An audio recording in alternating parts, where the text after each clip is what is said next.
Chris with Coldbreak here with our Economy Compact Immersion Chillers. This here is the CB1. This actually is the first immersion chiller Coldbreak ever made, and we started manufacturing and wholesaling this chiller I think back in 2007. So we've been manufacturing this chiller in the States here for quite some time. It is a 25-foot coil of refrigeration tubing. It's 6.5 inches wide in diameter, and it only, let me see, I forgot, like 14, about 14 inches tall. We do have a smaller version called the Micro, and this is a 12.5 feet length of tubing, and this is good for extract batches. This is good up to about 5 gallons or so, and then we do have larger ones that have a little bit more premium ones as well that have compression fittings on them. But this is your no-frills basic economy immersion chiller, and if you treat it well, it should last you a very long time. There's a reason that we've sold a lot of them, is because it's compact, it does its job efficiently, and it's easy to ship.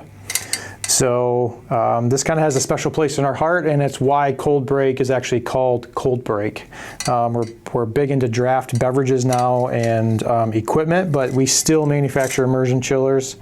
So this one's got kind of a special place in our heart. You can't go wrong with this one. And then again, if you're just looking for something a little more economy, something a little smaller, if you're doing extract batches, you know, if you're doing 1 to 2 gallon batches on your stovetop, this one might work really well. Each one comes with about 8 feet of tubing, so 4-foot lengths, a garden hose fitting on one end, a couple hose clamps.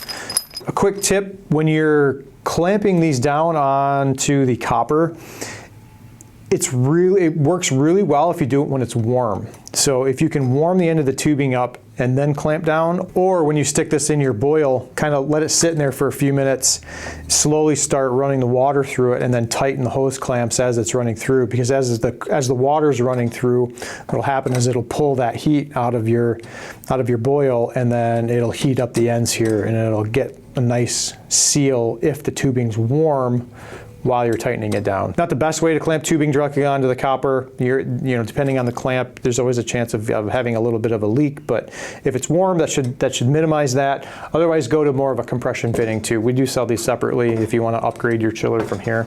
But otherwise, you'll get a little bag as well with tubing, hose clamps, and then there's a sticker in there as well. So, all right, if you have any questions, support@coldbreakusa.com.